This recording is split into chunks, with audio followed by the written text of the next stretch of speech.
아까 거기 손택수 나무의 수사까지 이야기했죠. 그 밑에 있는 건 여러분한테 읽어보세요. 제가 다 일일이 설명 안 하고요. 87쪽을 볼게요. 87쪽. 자, 두 번째 단락부터 보겠습니다. 상징주의 시인으로 알려진 말라름의 책이라는 게 있어요. 자, 일정한 순서대로 묶여있지 않고 쪽수도 없이 낱장으로 이루어진 이상한 책이죠. 이 책을 읽으려면 스스로 먼저 순서를 만들어야 된다. 이 책은 읽을 때마다 다른 책이 된다. 책은 말라름에가 썼지만 책의 숨결을 불어넣는 것은 매번 달라지는 독자물이다. 여기 나왔죠. 그러니까 일정한 순서 쪽수도 없이 낱장으로 이루어져 있다는 거예요. 그래서 독자 스스로 순서를 잘 만드는 거예요. 그래서 독자는 스스로의 경험을 떠올리거나 심미적인 취향을 개입시킬 수 있다. 이런 식으로. 그래서 이제 이렇게 쓰기도 한다는 거예요. 그러니까 이런 그 시들은 제가 전에도 한번 설명을 드렸는데 다다시 같은 경우 기억나시죠? 제가 쓴 시도 올려드렸지만 여러분이 이제 어떤 이렇게 책이 이렇게 있으면 이 신문 같은 거 제가 보여드렸잖아요. 여기 이렇게 찍는 거예요. 이쪽도 찍고 이쪽 찍죠. 이만큼 남겠죠. 여기다 막 글 써 이제 내 멋대로. 그렇게 쓰는 거예요, 여러분이. 그러니까 그런 연습도 여러분이 해보시면 되게 좋습니다. 다다시 제가 쓴 시 하나 올렸잖아요. 그러니까 그런 걸 다다시라고 그러는 거예요. 다다시. 시가 여러분이 그냥 감상만 쓰는 것만 시라고 하면 오산이에요. 그거는 극히 일부분입니다. 그건 극히 일부분이고요. 그래서 이제 목소리가 있는 태고, 시집은 눈과 귀로 읽는다라고 또 나왔죠. 그래서 시집은 정말 내 눈, 내 귀로 읽는 거죠. 왜냐면 시라고 하는 건 음악성이 또 있단 말이에요. 음악성. 그런 이야기 써놓은 겁니다. 그래서 이제 밑에서 둘째 줄 87쪽 보세요. 활자화된 시는 시각 텍스트가 틀림없지만 시를 구술, 청각. 그러니까 구술, 청각이 뭔지 알겠죠? 그러니까 우리가 여러분 구비문학, 이제 여러분 구비문학을 이제 공부하시겠지만 구비문학을 영어로 뭐라고 하냐면 뭐라고 할까요? 오럴 리터처라고 써보세요. 오럴 리터처. 구전이잖아요. 구전이 두 개가 있어요. 첫 번째 구비문학, 두 번째 뭘까요? 그 집 음식 맛있대 하면 입을 전하는 거잖아요. 그걸 이제 뭐라고 하냐면 word of mouth라고 하는 거예요. 말도 안 돼요. 입의 말. 구비문학 입에서 입으로 가죠. 여러분 판소리가 처음부터 이렇게 된 게 아니잖아요. 판소리 말로 했다니까. 말로 한 걸 그냥 듣고 다 5시간 동안 외워가지고 공연하는 거예요. 맞아 틀려요? 판소리가 입에서 입으로 전해졌다고요. 이해 가세요? 이게 원래 이게 기록된 게 아니었어요. 그걸 5시간 동안 진짜 명창 대단하지 않습니까? 5시간 동안 혼자서 하는 거예요. 판소리 막 춘향전 뭐 이런 거 있잖아요. 그런 거예요. 자, 하여튼 그래서 이 활자화된 시는 시각 텍스트가 틀림없지만 시를 구술청각에 감상하던 전통. 이게 구비문학의 전통이라고 써도 돼요. 시를부터 전통 밑줄 치고 구비문학의 전통이에요. 그렇게 쓰시라고요. 87쪽 마지막 줄 있잖아요. 시를 구술청각에 의해 감상하던 오랜 전통 거기 밑줄 치고 뭐라고요? 구비문학의 전통. 이렇게 쓰라고요. 됐죠? 이게 이제 분위기에 살려진다 이런 이야기 써놓은 거고요. 자, 넘겨보세요. 그래서 이제 구텐베르그의 이제 활자를 만들잖아요. 구텐베르그 활자 만드는 건 다 아실 거고. 그래서 이제 시로 구전, 입에서 입으로 전하는 제 구전 썼어요 여기. 가창, 노래 부르는 거죠. 기록물로 전하는. 그러니까 그럼 보세요. 구비문학이 있으면 무슨 문학이 있겠어요? 오늘 영어 많이 쓰 이해하세요. 잘 영어 쓰던 거니까.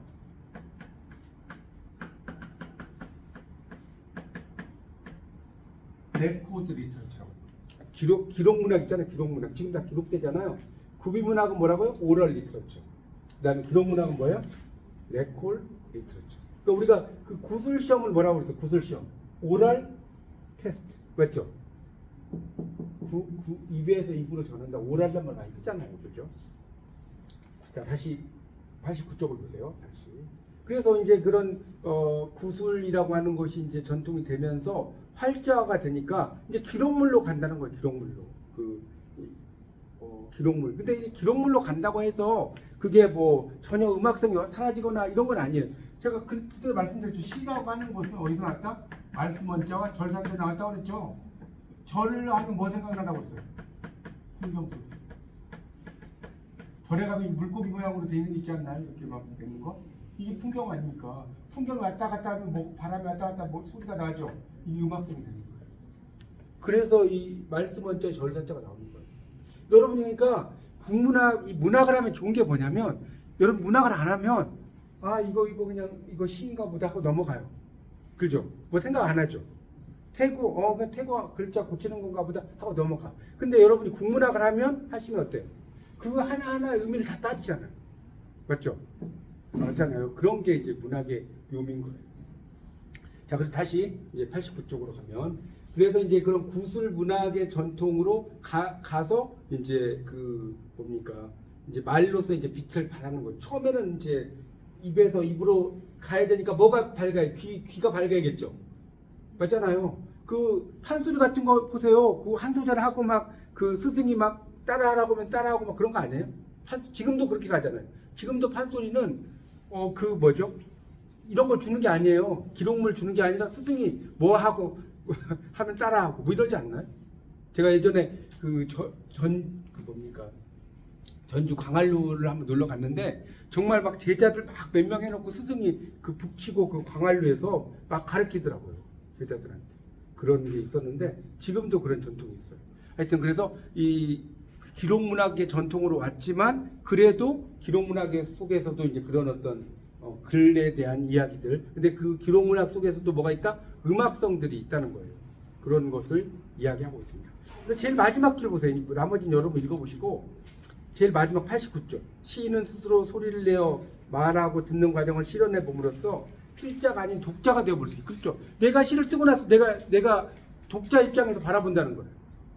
그래서 객관화한다는 거예요. 그걸 이야기하는 겁니다. 그래서 울림이 없거나 어색하면 귀의 신뢰, 날카롭고 다감한 기명장은 잃어버렸기 때문이 아닌가. 그래서 이제 내가 독자의 입장에서 이 글에 대해서 어때요? 좀 더 고치고 이렇게 해야 된다. 이런 의미로 이해하시면 됩니다. 여러분 이제 여기에는 안 나왔지만 윤동주 시인의 자화상이라는 시가 있어요. 자화상. 거기에 보면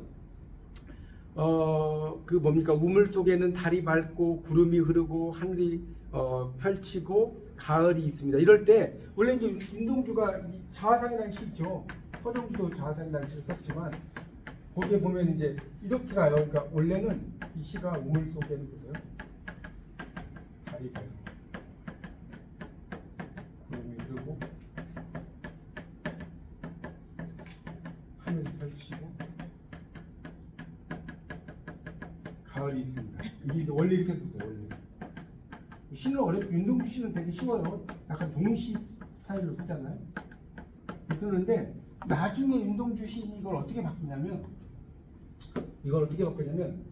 우물 속에는 달이 밝고 구름이 흐르고 이런 걸 이제 하나로 막 써버린 거예요. 그리고 하늘이 펼치고 그 다음에 이제 그 가을이 있습니다 하잖아요. 그 하늘이 펼치고 옆에다가 파란 바람이 불고 파란 바람이 이걸 집어넣어요. 무슨 말 이해 갔어요? 그러니까 이걸 하나로 했단 말이에요. 하나로. 우물 속에는 달이 밝고 구름이 흐르고 이해 가시죠? 그 다음에 하늘이 이걸 이제 집어넣는 거예요. 이걸 넣고 그 다음에 가을이 있습니다. 파아란 같은 건 뭐다? 이제 배운 거 복습. 뭐라고요? 네, 시적 허용. 자, 시적 허용을 영어로 뭐라고 한다? 포에틱. 자, 우리가 면허증을 뭐라고 하죠? 면허증? 라이센스. 시의 면허. 맞죠? 포에틱 라이센스. 시의 면허라니까. 시도 면허를 땄단 말이에요. 파아란이 맞아요? 원래 파란이 맞아요? 파란이 맞잖아요. 근데 파란. 그러니까 그 편지에 어니언스의 편지에 뭐 이렇게 나오잖아요. 하여튼 홀로를 호올로 이런 거 다 시적 허용이 되는 겁니다. 이런 식으로 이제 쓴 거죠. 이렇게 되게 많아요. 또 산모퉁이를 돌아 논가 외딴 우물을 홀로 이런 거 있죠. 그 뭡니까? 자화상에 보면 거기에 보면 근데 이제 원래는 산굽을 돌아 논가 외딴 우물을 단 혼자 뭐 이런 거 있어요. 근데 그걸 바꾸는 거예요. 그러니까 윤동주 시인도 뭘 많이 했어요? 윤동주 시인도 뭘 많이 했어요? 여기 나온 거 태고를 많이 했다. 자, 이렇게 해서 이제 태고 부분을 끝냈습니다. 태고가 조금 뭐 용어들이 좀 많아가지고 제가 조금 시간이 좀 걸렸어요. 자, 이제 이번 시간에 이미지로 가겠습니다. 이미지는 뭐 여러분 많이 공부하신 거니까 좀 빨리빨리 나가겠습니다. 자, 이미지는 이미지를 한자로 뭐라고 하죠? 이미지. 네? 심상이라고 하는 거예요. 심상. 이미지는 많이 들어봤는데 이미지를 한자로 뭐라고 하는지 잘 모르시더라고요. 심상이라고 하는 거예요. 심상. 마음의 상. 마음의 상.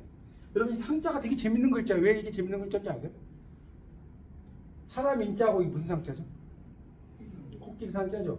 사람이 코끼리를 상상하는 거예요. 그러니까 이 상상한다는 것은 원래 처음에 코끼리를 이렇게 보고한 게 아니라요. 이게 상자가 뭐냐면 코끼리 무덤을 보면 이제 코끼리 무덤이 있다면 이렇게 이 뼈들 말되죠. 뼈다고 보면 여기 머리, 이 몸통 이걸 가지고 이제 코끼리를 상상했다는 데서 나온 거예요. 이 심상이라. 그래서 이미지 보세요. 96쪽에 이미지 보세요. 심상할 때 심상이라고 합니다. 근데 이제 이거를 이제 여기서 하면 설명드리겠습니다. 시의 이미지인데, 자 이미지 어떻게 볼 것인가 나왔죠? 이미지. 그러니까 이미지라고 하는 것은 뭐예요? 시각적인 것을 이제 이야기하는 거죠. 이미지는 시각적인 거 맞죠? 근데 모든 이미저리가 시각적인 건 아니죠. 자, 이것도 좀 설명 또 해야 됩니다. 이미지하고 이것도 실론에서 공부했지만 복습할게요. 이 차이가 뭐죠? 차이가 뭐예요? 이미지와 이미저리 차이가 뭘까요? 이미지는 심상. 자, 이건 이제 우리말로 옮기기가 참 이거죠? 군이죠, 군. 심상 군이에요. 이미지의 뭐지? 임금 혼자 다녀요? 같이 경호하나 같이 다녀요? 양들 혼자 다녀요? 떼지어 다녀요? 그래서 이렇게 쓴 거예요. 우리 근처가. 알겠죠? 임금 혼자 안 다니잖아요. 경호원 막 다니지. 양들도 혼자 안 다녀요. 이렇게 떼져 다니지. 우리 근처잖아요. 심상군이라고 합니다. 그걸 이미절, 그러니까 복수의 이미절이라고 하는 겁니다. 자, 되셨죠? 자, 그래서 이미지 보세요. 거기 그 신동욱의 거울을 열고 들어가듯이라는 시가 있어요. 찾으셨죠? 96쪽 보고 있습니다. 자, 96쪽 보세요. 한 마리 새가 당신의 왼쪽 눈으로 들어갈 때, 당신의 가슴에 눈썹이 돋을 때, 까만 젖이 꿀처럼 흐를 때, 눈물로 빚은 칼이 당신의 가슴을 도려낼 때, 자, 끝에 다 뭐가 붙었어요? 때가 붙죠? 입속에서 커다란 눈가를 울부짖을 때, 무슨 때 가울을 열고 들어가듯 당신의 오른쪽 눈으로 들어간다는 피 묻은 날개 축지를 잡는다. 자, 97쪽. 새가 눈으로 들어가고 가슴에 눈썹이 돋고 눈물로 빚은 칼이 남긴 상처가 입을 벌리고 입에서 눈깔이 울부짖고 뭐 계속 나와요. 그래서 시인은 요령 부득의 이미지 사슬을 엮어가면서 뭘 말하고 싶었을까? 그러니까 상상한 대로 받아 적은 것이 아닐까라고 써놨죠. 그 이미지를 이제 이런 식으로 신동욱 시인의 거울을 열고 들어가듯이라는 시입니다. 거기에 이제 이렇게 나옵니다. 그래서 자 이제 이렇게 뭡니까? 자기도 모르는 것을 나오는 대로 상상한 대로 받아. 그러니까 이런 경우는 우리가 뭐 시의 첫 줄은 신이 써준다 이런 말 들어보셨어요? 뭐 그런 말 해요. 시의 첫 줄은 신이 써준다고. 그래서 이미지의 개념을 묻겠습니다. 자, 이미지는 들레주가 나오죠. 아주 유명한 비평가입니다. 이 들레주는 베이컨을 읽기에 앞서서 97쪽이에요. 이미지와 형상에 관한 각주를 달았다. 그게 나오고 있어요. 그래서 이제 각주를 붙여놨어요. 그래서 형상은 드러나는 모습이란 이미지니까 이미지 하나다. 맞죠? 이미지라는 거예요. 그래서 이제 그런 이미지에 대해서 쭉 이야기를 했는데 여러분 여기에도 좀 나오는지 모르겠는데 이미지를 정말 잘 쓴 시인에 누가 있냐? 정지용이에요. 정지용. 정지용하면 뭐 생각나냐? 향수 말고? 유리창도 원투 쓰리가 있어요? 자, 원이 있어요. 자, 유리창 원에 보면 어떤 말이 나오냐면 어떤 말이 나오죠? 정말 이 정지용은 이 정말 대단한 시인이에요. 이거는 부인할 수 없어요.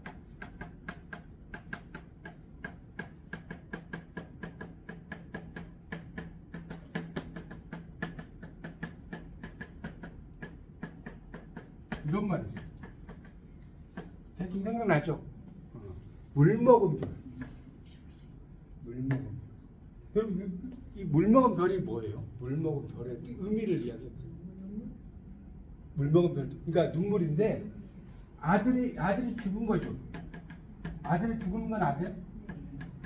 시를 보면요, 이렇게 아들의 죽음에 대한 시가 되게 많아요. 이거 말고 또 김광균의 그 은수저라는 시도 아들의 죽음이고, 또 그 뭡니까, 또그 김현승의 눈물이라는 시도 아들의 죽음. 그래서 이 물명은 뭐냐면 아들이 죽었어요. 자, 죽은 상태에서 눈물을 흘려요. 그러겠죠? 눈물을 흘리고, 자, 유리창을 봐요.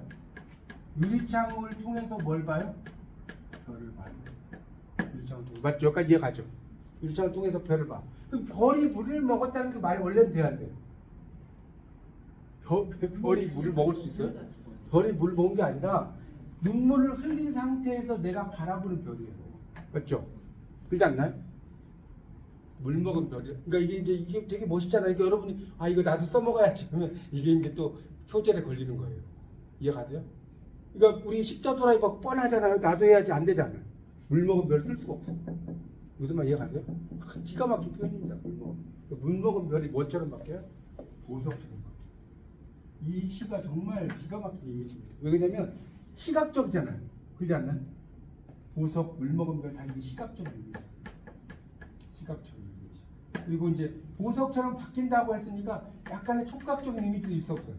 보석을 내가 만들 수 있는 그런 거 촉각적인 이미지가 있잖아요. 약간은 공감각적 이미지가 여기 지금 결합이 되어 있는 겁니다.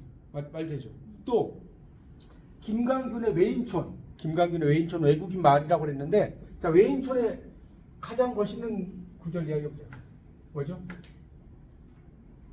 분. 자, 쓸게죠. 이거 안 나시네. 분수처럼 붙어지는.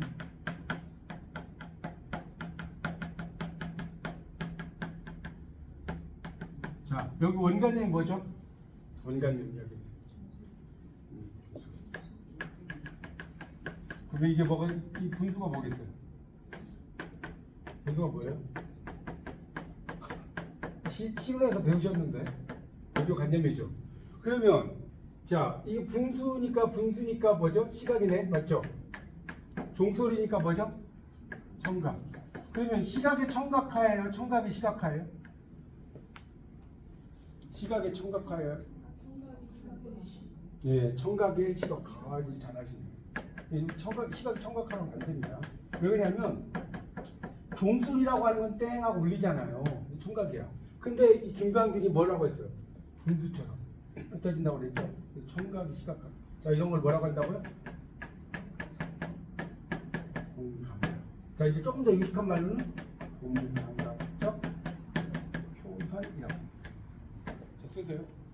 이걸 공감각적 표현이라고 합니다. 공감각적. 자, 이게 그 뭐죠? 지금 김광균의 트레이드 마크예요. 이게. 그러니까 정말 멋있잖아요. 쓸 수 있다 없다.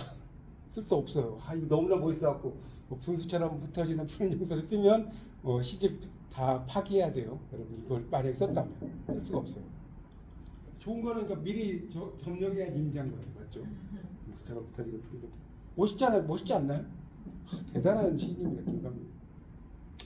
자, 이런 게 이제 이미지라는 거. 자, 되셨죠? 그래서 이미지라고 하는 것은 이제 그걸 통해서 뭔가를 불러일으키는 거죠. 환기란 말이 이제 나오는데, 거기 그 97쪽에 밑에서 볼 때 환기란 말 나오잖아요. 시에서 환기. 이거는 불러일으키. 여러분 국문학을 공부할 때 용어를 알아두세요. 이게 지금 리포트 쓰는 과목인데 환기 물르면 어때? 그게 아니에요. 여러분이 어떤 기본적인 어떤 이미지들 좀 아셔야지 리포트 쓸 때 훨씬 더 도움이 됩니다. 넘겨보세요. 자, 그래서 자, 넘기세요. 이제 그런 이야기들이 쭉 나와요. 98쪽 제일 위에 보면 시각, 청각, 촉각, 후각, 미각. 이거 근육감각 나오죠? 시각, 청각, 촉각, 후각, 미각. 이걸 뭐라고 그래요? 오감이라고. 오감. 맞죠? 다섯 가지 감각이라고 해서 오감이라고 하는 거예요. 오감. 예, 이거 모를 수 없잖아요. 보고, 듣고, 냄새 맡고, 이거 뭐 제가 설명 안 해도 되잖아요. 만지고, 맛보고. 맞죠? 근육감각이라고 하는 것은, 근육감각은 어디 나오냐면, 그 근육감각이 나오는 대표적인 게 뭔지 아세요? 근육감각. 네? 이상화. 이상화는 뭐예요? 대학생 들어도 눈물 오는 거. 자 거기에 이제 제가 좀 말로 뭐 찾아보면 나와요. 살찐 모와 같은 부드러운 이윽을 만지고 싶다 이런 말이 있죠. 네, 이거 나와요. 하여튼 이 부드러운 이윽 이렇게 나오잖아요. 살찐 모와 같은 이 이윽을 만지고 싶다. 이게 근육감각이에요. 이해가세요? 이게 그 근육감각이에요. 그래서 우리가 이제 보통 여러분들 오감으로만 그 시각, 청각, 촉각, 후각, 미각으로만 알고 있는데 이렇게 그 뭡니까 그 근육감각 하면 이걸 생각을 하시면 돼요. 하여튼 그래서 자 다시 교재를 보겠습니다.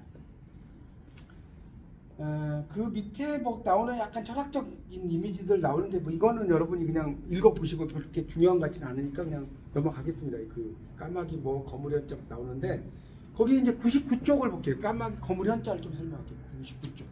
이 까마귀의 빛깔은 번역될 수가 없다. 그럼 까마귀 우자도 이게 한자 보면 이게 세 조자가 이렇게 쓴 거 알죠? 여기 쓰잖아요. 까마귀 우자는 이렇게 써요. 왜 이렇게 쓰냐면 까마귀는 시커멓죠. 이게 새 눈이에요. 새 눈. 새 눈이 안 보인다. 이거 없어요. 까마귀 우자는 까마귀 우자 이렇게 쓰는 것이고 이 거물 현자는 이렇게 쓰거든요. 거물 현자가 이제 거물현도 되고 그 뭡니까 이게 이제 아주 신비롭다. 신비로울 거물현 이런 의미로 쓰이거든요. 거물현자도 되고 신비로울 현자도 되는데 이 검다는 의미는 이게 요 글자 한자에서 요 글자는 이게 많다는 뜻이에요. 많다. 요게 이제 조금 있는 것들이 많이 모여졌다.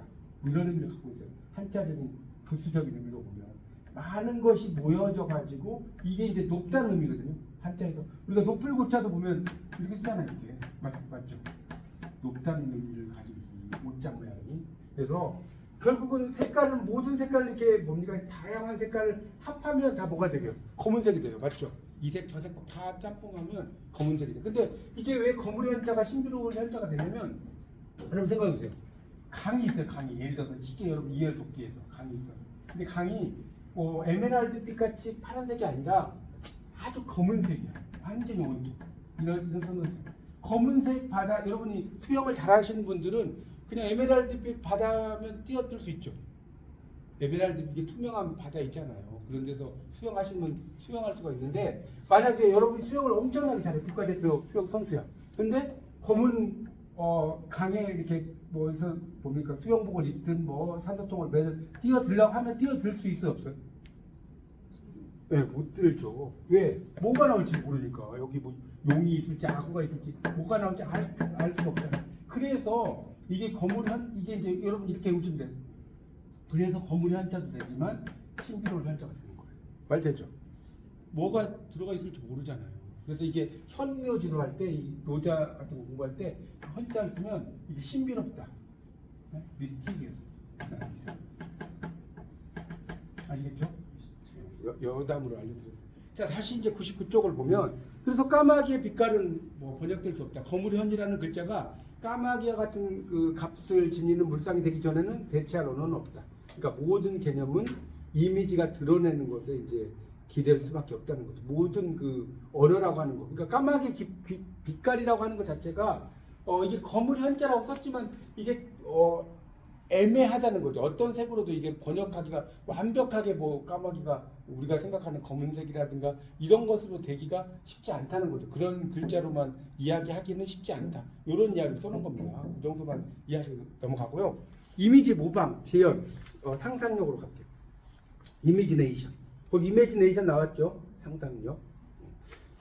상상력은 이미진이에요. 이미진. 상상하다가 이미진. 제가 이야기했는지 모르겠는데 탤런트 이미진 있잖아요. 이미진을 상상하고 이렇게 보면 돼요. 이미진을 상상하고 이미진. 그래서 이제 이미진에서 뭐가 나온 겁니까? 이미지네이션이 나온 거죠. 맞죠? 이미지네이션은 뭐겠어요? 이건 상상하다고 이건 상상력이잖아요. 상상력. 상상력이에요. 이건 상상하다 동사고 상상력이라는 명사입니다. 그래서 제가 이야기는 했었죠. 상상력을 나타내는 대표적인 신이 누가 있다고 그랬어요? 북슨. 저번 시간 안 했나요? 사뮤엘 테일러? 콜리지 이야기 안 했어요? 안 했어. 콜리지 했잖아요. 콜리지가 그 아편을 복용해서 그 시 썼다고 그랬잖아요. 이 사람이. 콜리지. 그리고 또 누구예요? 누구? 셸리. 셸리의 작품 중에 뭐 있다고 그랬죠? 서풍에 붙이는 노래. 자, 서풍에 붙이는 노래가 있어요. 서풍은 뭐냐? 서풍은 뭐예요? 시를 쓰게 하는 상상력.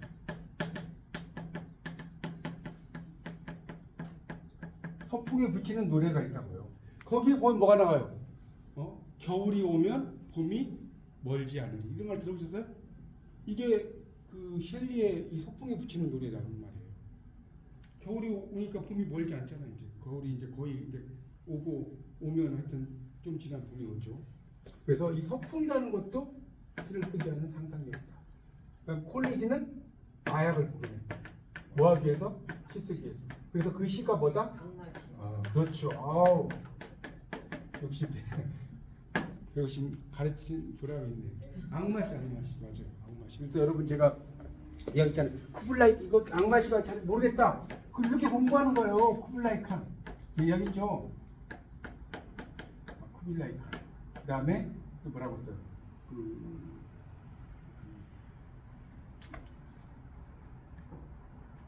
쿠블라이 칸. 에인션트 머린 더 라이몬 노스부에도 더 라이몬. 들은 소리인데요. 어떤 사람은 신을 먹어야 식상이 잘 떠오른다. 그게 이제 200. 신을 먹고 쓰시더라고요.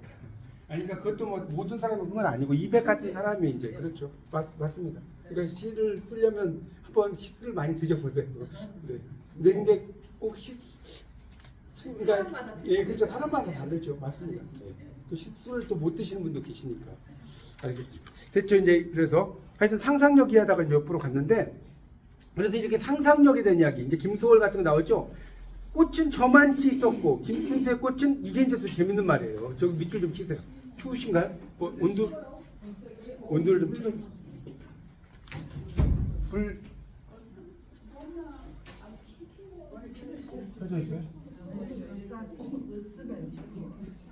다 추워요. 그래요? 교수님만 열정으로. 반팔 입고. 그래서 여기 이제 보면 김소월의 꽃이 보세요. 저만치 혼자서 피었네. 이게 기가 막힌 거예요. 여러분 산이와 이거 모르시는 거 없죠? 산에는 꽃이 피네 갈봄 여름 시꽃이 피네. 여러분 이 김소월의 대단한 점이요 이거예요. 가을은 뭐지? 가을이죠. 가을이잖아요. 맞죠? 이것도 약간 시적 허용인데 보통 여러분 보고 시를 쓰라고 하면 산에는 꽃이 피네 봄 여름 가을 없이 꽃이 피네 이렇게 쓰지 않겠어요? 이거 없다고 이거 생각 안 하고 이거 없는데 그러니까 이 시를 안 썼는데 이렇게 쓰면 여러분 천재. 저도 그거 읽으면서 참 멋있다 그랬어요. 네. 여름 없이. 그러니까 이게 대단한 거라니까요. 이게 별거 아닌 거지. 우리는 그냥 봄 여름 가을 겨울 뭐 이랬잖아요. 그러니까 산유화도 참 잘 썼어요. 예, 당연히 잘 썼죠. 맞아요. 그러니까 이게 다른 사람과 떨어져 있는 약간 소외를 의미하는 거예요. 이게 사람을 의미할 수 있는데 이 저만치가 또 기가 막히다. 왜 저만치가 기가 막히냐? 이게 문학은 이래서 재밌는 거예요. 여러분 이제 문학은 왜 재밌냐면 시를 막 분석해 가는 거 맞잖아요.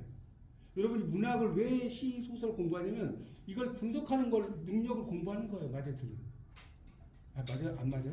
이게 왜 이런 뜻이지? 이런 거. 자, 그래서 저만치는 첫 번째는 물리적인 거예요. 물리적인 거. 두 번째는 정신적 거. 이것까지 여러분 이해를 하시고.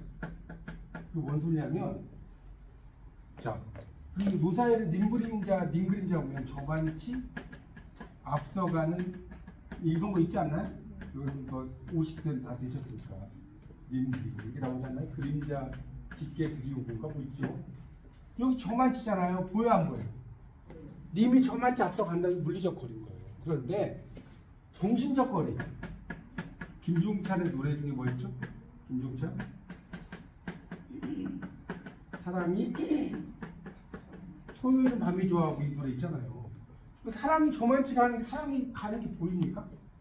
사랑이 보여요? 막? 사랑이 안 보이죠. 이 정신적 거리인 거예요. 그래서 이 저만치라고 하는 것은 앰비규어티를 갖고 있어요. 키우면서도 단어가 멋있어요. 그만 짓거리. 예.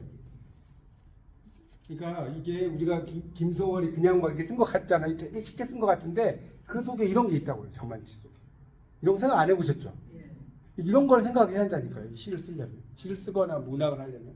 그게 재밌는. 그리고 이런 내용을 우리 삶과 연결시켜야 돼요. 그죠? 맞잖아요. 이걸 그냥 그런 게 있나 보다가 아니라 이걸 우리 삶과. 그 다음에 김춘수의 꽃을 부르기 전에 어둠이었다. 이게 김춘수는 또 이제 꽃이 돼버리면 이게 뭐가 되냐면 김춘수는 꽃이 뭐가 돼? 존재 인식. 자, 존재론. 차라리 존재론. 영어로 뭐라고 할지 아세요? 온톨로지.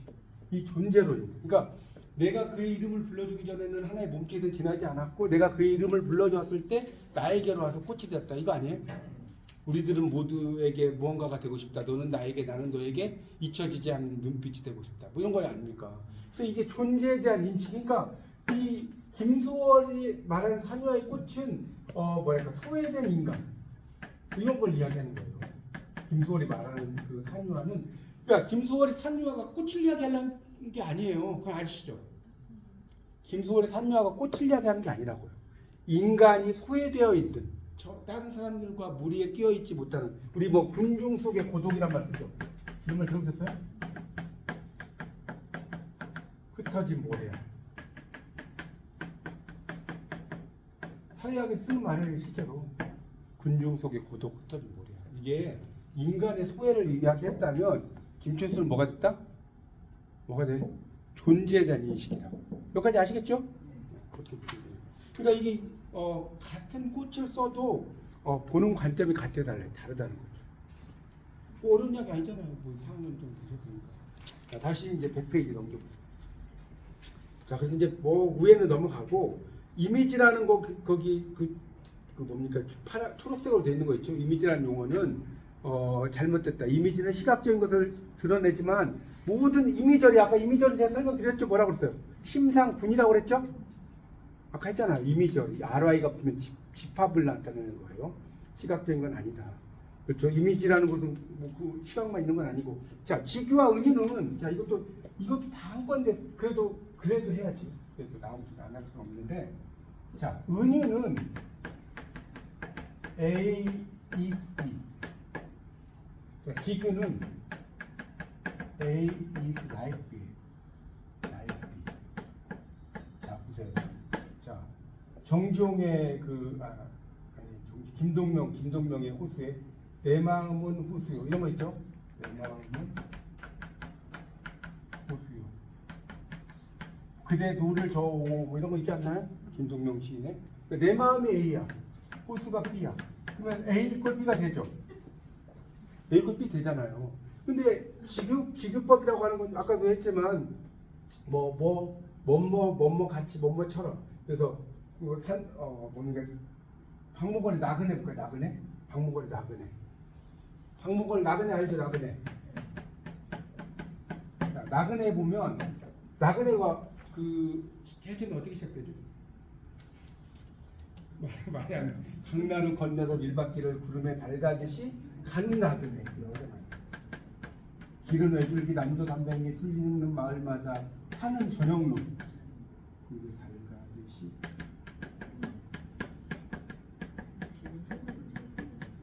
이 가듯이 나왔죠? 나왔죠? 드시가 처럼하고 같아요, 달라요?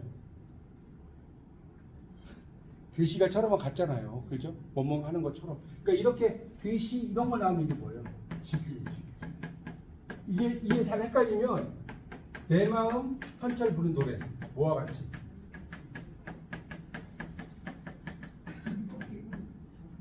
나오잖아요. 네. 아니 원래 문학은 그런 거예요. 문학은 다 연결. 노래도 하나의 문학이니까. 여기 나오잖아요. 이게 같이. 그래서 A is like B. 그 로버트 번스의 시에 보면 그 뭡니까? 로버트 번스의 시에 이런 거 있죠. My love is like red red rose. 나의 사랑은 뭐가 되냐면 뭐가 같아요? red red rose니까. 붉고 붉은 장미와 같아. 되겠습니다. 라이 보면처럼. 로버트 번스잖아. 로버트 번스. 이름도 막 불타 보이죠? 시에 이런 거 있고 사랑해. 레드 이게 시 제목이 레드 로즈. 붉고 붉은 장미. 나의 사랑은 뭐 같다고요? 붉고 붉은 장미와 같다. 있었죠. 자 이런 걸 지기라고 합니다. 이게 이제 현대시에서는 이제 이거는 이론적인 거고요. 지규가 더 중요할 것 같아요. 은유가 더 중요해요. 현대시에서 은유가 더 중요해요. 이거는 이제 이론이에요. 이건 이론. 그러니까 이렇게 생각하면 지규는 안 써야 되나요? 그건 아니에요. 그건 아닙니다. 오해하시면 안 돼요. 지규도 써야 되는데 은유를 더 이제 좀 높이 쳐줘요. 굳이 지규까지 쓸 필요가 없다. 내 마음은 호수요 이러면 되지. 내 마음은 호수 같아요. 이렇게 쓸 필요는 없다는 거. 여기까지 이해가십니까? 현대시에서는 그래서 은유를 훨씬 더 높이 평가합니다. 눈썹 같은 거 한다. 예, 그렇죠. 그러니까 뭐 눈썹 같은데 그런 건 지규인데 뭐 눈썹 처럼. 아니 처럼도 지규니까 뭐 그러니까 눈썹 모양이라든가 하여튼 그 처럼이라든가 같이라든가 이런 걸 굳이 시에서 처생딸이 눈썹 같은. 아 그렇죠. 그 있으니까. 서정주 씨에 나오죠. 봄처럼. 눈썹처럼. 예, 맞습니다. 이건 뭐. 예, 맞아요. 하여튼 그러니까 지규를 이제 그렇게 이야기한다는 겁니다. 그래서 이제 뒤에 이제 이미지를 바탕으로 그 밑에 나오죠. 그 100페이지하고 101페이지 막 여러 가지가 나오는데 거기는 좀 넘어갈게요. 하여튼 이제 비유에 대한 이미지를 이제 IA 리처치 같은 사람도 나타납니다. 거기 101쪽을 보시면 101쪽입니다. 두 번째 단락을 보세요. 이미지를 보이는 것과 연관해서 한정하는 경향이 있다. 시각과 청각은 압도적인 감각 기각 가운데 하나다. 맞죠? 시각, 청각을 되게 많이 쓴단 말이에요. 아까 분수처럼 흩어지는 푸른 종소리 보세요. 기억나시죠? 청각의 시각과. 그래서 이미지는 이미저리로 나타난다. 왜? 여러 개가 나오니까. 그래서 용어를 알면 이해가 쉬워지는 거예요. 아, 이미저리 이런 거구나. 이런 이야기 했고요. 그 다음에 이제 아예 리처즈 같은 사람들 밑에서 5째 줄 나옵니다. 비유에 대한 이미지를 많이 이야기한 비평가 이름이에요. 아예 리처즈도 그냥 알아두세요. 비평가고 넘기세요. 102쪽. 이미지를 어떻게 읽을 것인가? 이미지를 어떻게 읽을 것인가? 그래서 이제 여기 나오죠. 일리아 레핀에 아무도 기다리지 않았다라고 하는 것을 가지고 여러분이 한번 읽어봐라 이런 이야기예요. 무슨 말 이해가죠? 여기 지금 그림이 하나 나오지 않습니까? 그림을 보고. 그래서 자 보세요. 이거 좀 읽어보면서 설명드릴게요. 102쪽 세 번째 줄. 그림은 한 가족이 모두 모인 응접실의 풍경이다 이런 말 나왔죠. 응접실의 풍경을 나타냈는데 문과 창문의 장식, 벽에 걸린 사진, 그림 이런 것들이 딱 보니까 여러분 한번 봐보세요. 그림을 보니까 이 프롤레타리아 같아요. 부르주아 같아요. 되게 부르주아 쪽 부유한 거 보여요? 그렇게 보인다는 거예요. 왜? 부드러운 천으로 만든 옷을 입은 여인들, 금장 단추를 목까지 눌러 입은 아이들. 어쩐 일이니 그림 속의 공기는 예사롭지 않다. 응접실의 중앙을 채우고 있는 남자 때문인 것 같다. 이 남자는 추운 나라에서 돌아온 것처럼 낡고 두꺼운 털코트를 입고 있다. 그림을 보시면서 보세요. 코트에는 뭐가 있어요? 흙먼지가 있어요. 발목까지 쌓인 군화 있죠. 군화도 구겨져 보여. 딱 보이죠? 그래서 남자는 집으로 들어섰는지 모자를 막 벗어서 왼손을 쥐고 있다. 모자를 벗는 동시에 코트의 단추를 풀어 젖힌다. 손님이 흑발을 하고는 옷을 척 벗어젖히며 들어가지는 않으니까 남자가 서 있는 곳이 무대 중앙이라도 되느냐 창을 넘어온 빛이 남자의 발치에 떨어지고 있다. 이거 보세요. 빛이 발치에 떨어지고 있을 거예요. 자 거기 보니까 한 늙은 여인이 거기 나오죠. 늙은 여인이 기민 머리를 보라 이렇게 나왔어요. 구부정하니 소파를 밀치며 일어서고 있다. 여인의 표정 알 수 없지만 왼손을 보니 떨고 있는 것 같다. 야 이런 그림을 보면서 참 미술 평론가도 대단하죠. 남자의 눈길이 탁자에 앉아있는 아이들에게도 향하고 있다. 맞죠? 제일 어린 여자아이는 읽던 책에서 눈을 들어 남자를 올려다본다. 그런데 왠지 모를 잔뜩 넘겨보세요. 움츠리고 식탁 아래는 두 발끝을 모으고 있다. 그림을 이렇게 보시면서 따져보세요. 진짜인지 아닌지. 그런 것들을. 이게 좀 칼라로 돼 있으면 좀 더 나은데. 예, 그런가요? 큐알로 한번 보실 분은 봐보세요. 아니면 이제 이 그림을 그냥 인터넷으로 찾아도 아마 있을 거예요. 그러니까 여기서는 흑백이니까 한번 하여튼 지금 보실 수 있으면 봐보세요. 그래서 이런 것들을 보고 이제 여러 가지 나오잖아요. 어쩌고저쩌고 하는 내용들이. 그러니까 이런 내용들을 쭉 보면서 그 당시 어떤 사회적인 것까지 다 연구를 해봐라는 겁니다. 제가 일일이 이걸 다 설명할 수는 없으니까.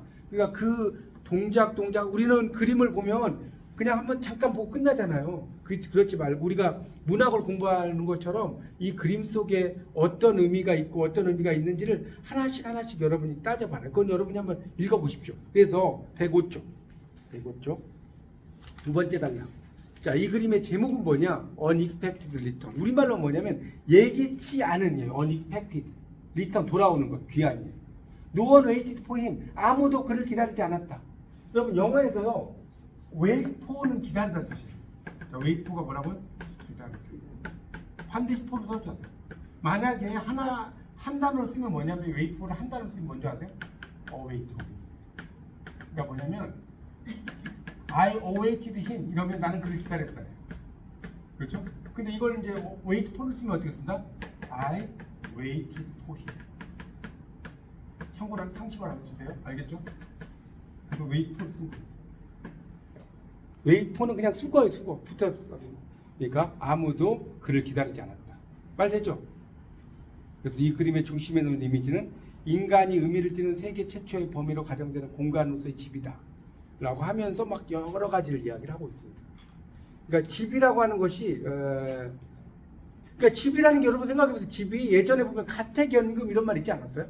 집이 뭡니까? However humble it may be, there's no place like home. 아무리 초라하더라도 집과 같은 곳은 없다. 뭐 즐거운 나의 집 이런 말 하잖아요. 내 쉴 곳은 오직 이 작은 집뿐이요 이러지만 이 가택연금이라는 거 있지 않았어요 예전에? 네 맞아요. 연금을 시켜버린단 말이에요 이 자체가. 그러니까 이게 이제 연금을 시킨다, 가진다는 거 아닙니까? 그래서 이 집이라는 것이 아주 그런 개념만 있는 것이 아니라 약간 감옥과 같은 의미로 보일 수도 있다. 그런 이야기를 써는 겁니다. 벽이다. 집은 인간을 가두면서 보호한다. 밖으로 내치면서 안으로 품는다. 자, 엄마의 누나의 강변살자는 아까도 설명을 드렸지만 상당히 잘 쓴 시예요. 여러분 이거 모르신 분은 이건 뭐 초등학교 때도 아는 시잖아요. 그런데 이제 여러분이 이걸 왜 4학년 시 창작론에 넣냐면 이 집의 이미지 보세요. 뒷문 밖에 서걱대는 갈대잎, 집 앞에는 반짝이는 금빛 금모래빛. 집의 대문은커녕 지붕에 대해서도 말하지 않았어요. 여러분 여기 지금 집의 대문 나와요? 여기 집 대문 나오냐고 색깔. 그 다음에 또 지붕에 대해서 나와요? 안 나오죠. 보세요, 안 나오잖아요. 뒷문 밖에 갈잎의 노래, 금모래빛 이러잖아요. 근데 우리는 이걸 보면서 뭐예요? 한 채의 집을 마음속에 그리죠. 맞잖아요. 이런 걸 그래서 이걸 이제 유식한 말로 뭐라고 하냐? 이런 걸 뭐라고 하는지 아세요? 이미지의 마법이라고. 이 문학인지 말이 멋있어요. 이미지가 마법을 부리고. 집에 지붕 색깔 하나도 안 나오는데 뜰에는 반짝이는 금모래빛, 뒷문 밖에는 갈잎빛. 여러분 이 시가 이거 너무 쉽다. 나도 쓸 것 같다. 그런 생각 안 들어요? 엄마의 누나의 강변살자 4줄인데 2줄은 똑같잖아요. 그죠? 그리고 이제 두 번째, 세 번째만 이렇게 썼는데 김소월 대단하지 않습니까? 대단하죠. 우리나라 시인 중에 가장 많이 노래로 불려지는 시가 김소월 시인 거 아시죠? 김소월 시는 대부분 다 노래예요. 노래가 아닌 게 없어요. 왜 그러냐면 신호조로 되어 있기 때문에. 그래서 이걸 이제 이미지의 마법이라고 한다. 그런 이야기입니다. 넘겨보세요. 다음 페이지. 너도 부모대로 알고 있어. 네, 그렇죠. 맞아요. 그것도 있고 맞아요. 맞아요. 네, 맞아요. 가을날 기나긴 밤 그거 말씀하시는 거죠? 네, 맞아요. 자, 그 106쪽으로 넘겨보세요. 106쪽. 김소울 씨 지금 많이 있거든요. 예, 맞습니다. 그래서 이제 위에 있는 건 넘어가고요. 하여튼 엄마의 누나의 강변살자도 참 김소월이 이제 돌아가신 지가 오래됐는데도 김소월이 아편 복용하고 돌아가셨잖아요. 그죠? 참 하여튼 안타깝게 30대에 돌아가셨어요. 이렇게 똑똑한 분이. 하여튼 근데 106쪽으로 이제 가보면 거기 이제 첫 번째 단락은 여러분 읽어보시고요. 엄마의 누나에는 진달래꽃에 쓸려 있고요. 자, 여기 보면 이 보섭이라는 게 뭐냐면 이게 지금 여러분이 보섭이 뭐냐면 농기구예요. 농기구. 보섭이 뭐냐면 농기구라고. 김소월이 이게 또 재밌는 이야기인데 김소월의 시가 여러분 되게 그러니까 이별의 정한 이런 것만 나온 것 같죠? 전혀 아니에요. 김소월의 후기시는요 저항시라고는 안 해요. 김소월을 저항시라고는 안 하는데 김소월을 이제 뭐라고 하냐면 뭐라고 할까요? 저항시가 아니면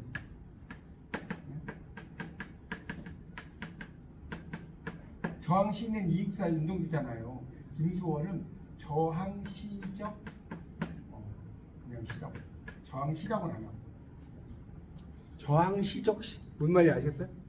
이게 되게 이 김소월의 시를 보면 우리에게 보섭될 땅이 있다면 이런 시가 정말 내 땅이 없다는 거예요. 보섭 농기구 이렇게 그 뭡니까 이런 걸 늘 그 농사를 지을 땅이 있다면 뭐 이런 뜻이겠죠. 이제 그런 것들 써놓은 게 김소월의 후기시입니다. 그러니까 김소월은 저항시적인 시예요. 아시겠죠? 저항시는 아니라고 그래요.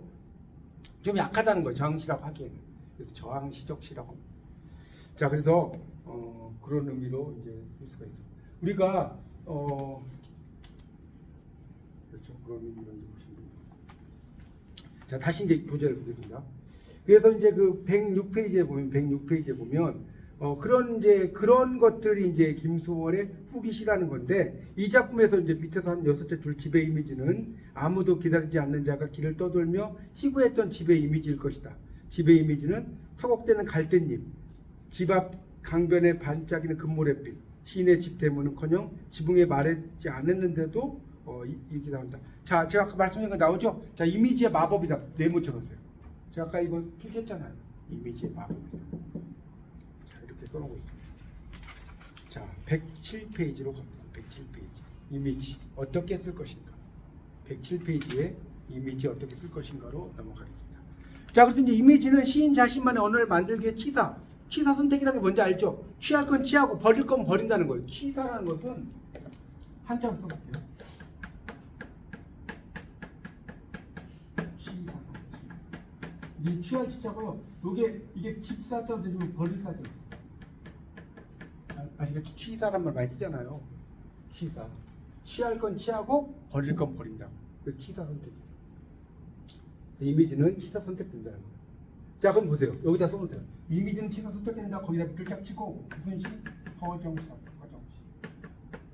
서정시라고 쓰세요. 그러니까 자, 어떤 시에서 이미지 있죠. 이미지는부터 선택된다. 밑줄 쳤어요? 밑줄 치고 여기다 1번이라고 써보세요. 1번. 이미지는 선택된다. 밑줄 치고 1번 쓰라고요. 그리고 뭐라고 쓰라고요? 제가 지금 기억이죠. 서정시 썼죠? 그 다음에 거기서 하나, 둘, 셋, 네 줄 내려가봐요. 네 줄 내려가면 알 수 없는 이란 말 있죠? 알 수 없는 있잖아요. 여기서부터 시들이 있다. 자, 거기. 자, 그렇게 밑줄 치고 실험적인 시, 나는 시.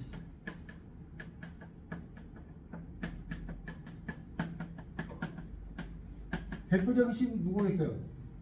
앞에서 그 이상한 시.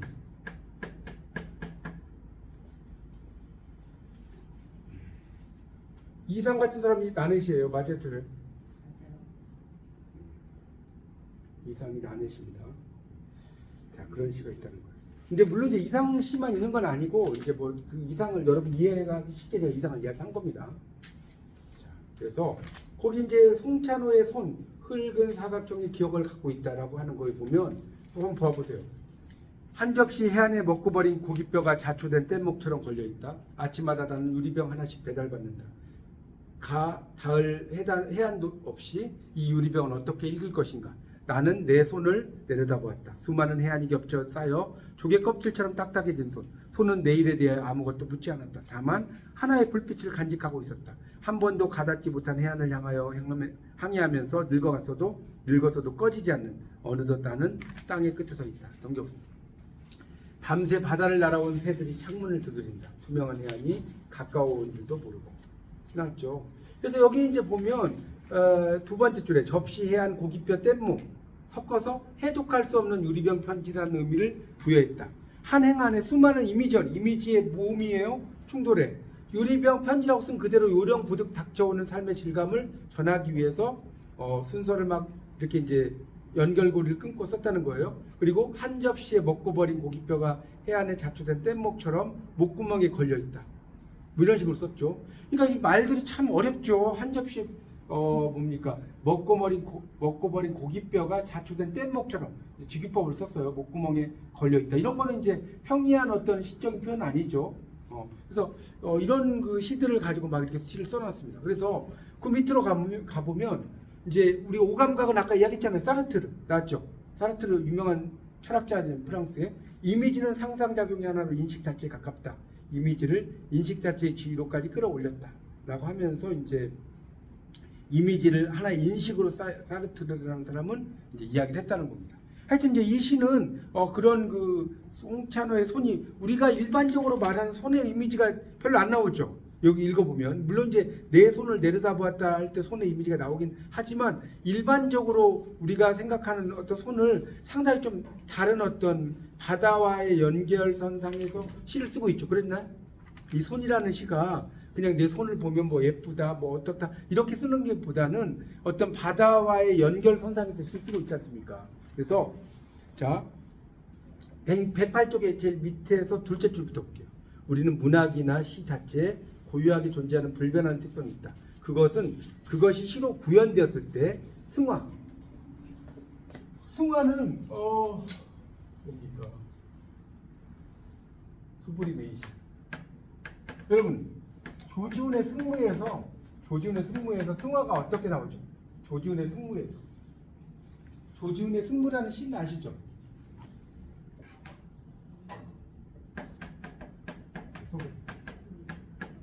이 구절을 알아두셔야 돼요. 세상에 흔들려도 뭐죠?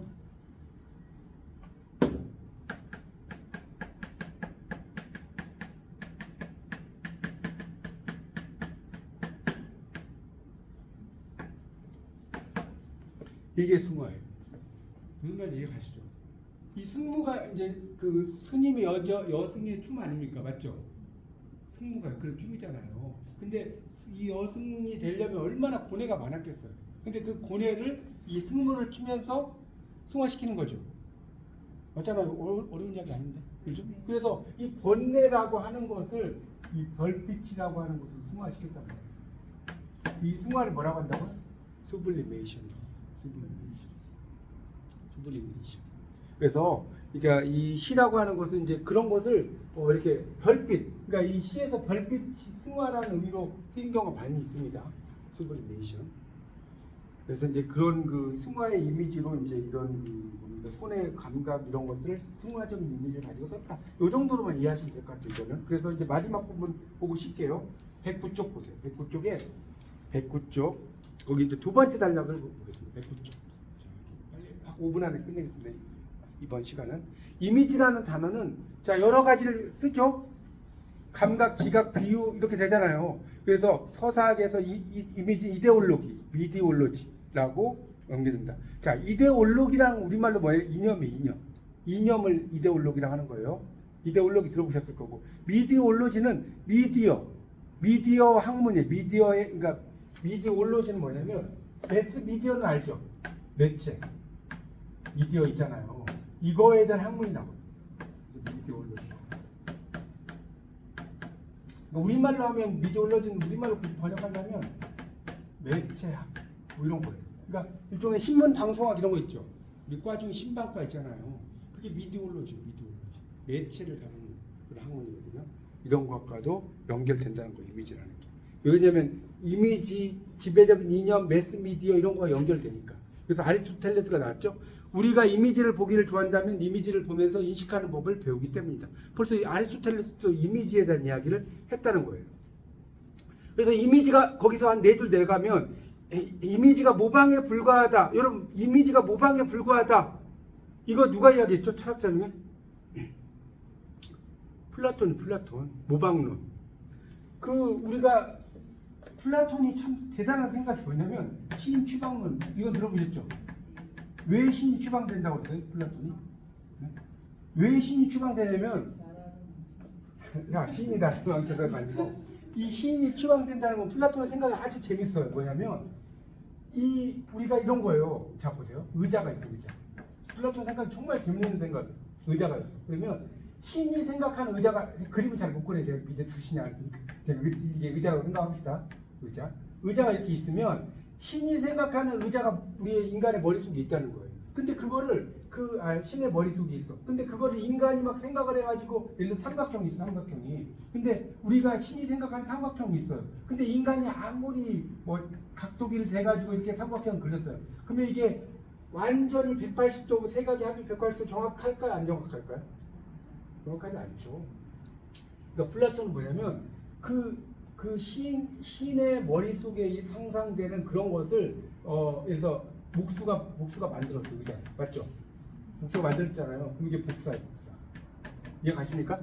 시인의 머릿. 근데 시인은 목수 살려고 목수가 만든 의자를 가지고 또 시를 쓰죠. 목수가 만든 의자를 가지고 또 시를 쓸 거 아니에요. 의자가 어쩌고 저쩌고 쓸 거 아닙니까? 그러니까 플라톤의 생각은 이 목수는 복사야. 근데 이 의자 시인은 뭐냐? 복사한 것을 재복사했다. 그걸 복사의 재복사다. 그러니까 신의 세계에서 한 칸만 멀어진 게 아니라 두 칸이나 멀어졌다. 그러니까 추방해야 된다. 이게 플라톤의 생각입니다. 말이 되는 것 같아요? 아니 말은 안 되는 독특하죠. 생각은 재밌죠. 근데 발상은 재밌지 않아요? 이게 플라톤의 생각이라니까. 그래서 시인 추방론 나오는 거예요. 이거 그 문학에 다 나오는 이야기인데. 하여튼 그렇습니다. 자, 그래서 이제 옆으로 아시겠죠? 뭔 말인지 복사 이야기가 되겠습니다. 자, 그래서 이미지라는 게 이제 모방에 불과하다는 것은 그렇다는 거고, 그 밑에 이제 바실라르가 또 나왔죠? 그 밑에 세 줄 내려가면 한 개의 이미지는 그 온 힘을 그 자체 고립 속에 지니고 있고, 이미지는 실제로 그려진 것을 포획한 뒤 인간의 영혼과 심장이나 산물과 같은 것으로 떠오르는 것이라고 부연했다. 뭐 되게 말 멋있게 써놨죠? 그러니까 이미지를 잘 낚아채라는 거예요. 그러니까 이 말은 이미지를 그 낚시하는 어부들이 딱 낚잖아요. 맞죠? 치어를 낚는 것처럼 이 이미지를 잘 낚아라는 거예요. 그래서 어떻게 이미지를 낚아챌 것인가? 김수영이 쓴 대로 번개처럼 금이 간 나왔죠? 몸으로 번개가 지나가기로 한 듯이 이렇게 나오죠. 이렇게 이미지가 떠오르는 것을 잘 낚아채라는 거예요. 뭐 그런 내용으로 이해하시면 될 것 같습니다. 이 정도 하고요. 그 10분 15 그 비유 제 7장이 이제 비유거든요. 비유도 되게 재밌는 부분이에요. 비유까지 오늘 해야 될 것 같습니다.